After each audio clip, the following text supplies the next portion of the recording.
Allah says وسع كرسي السماوات والأرض in Surah Al-Baqarah, Ayat al-Kursi.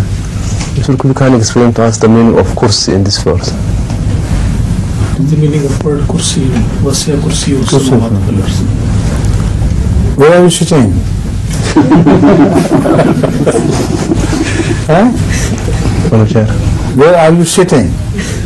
On a chair. What do you call it in Arabic? Kursi. Kursi. So you know the meaning and you ask me. But the word kursi is translated as chair only in relation to man.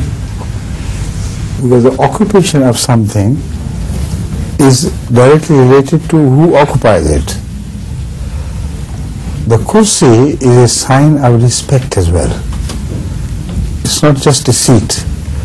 Kursi is also a sign of authority.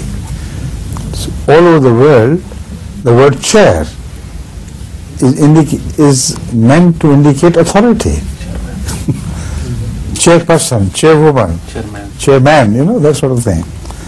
The chair is granted to him. The chair in the universities, it doesn't mean this chair which you are occupying. On any chair they may sit, or they may be standing, but they still have the chair. So there, Al-Kursi means the authority. Authority of God extends everything, extends to everything. Right? Thank you.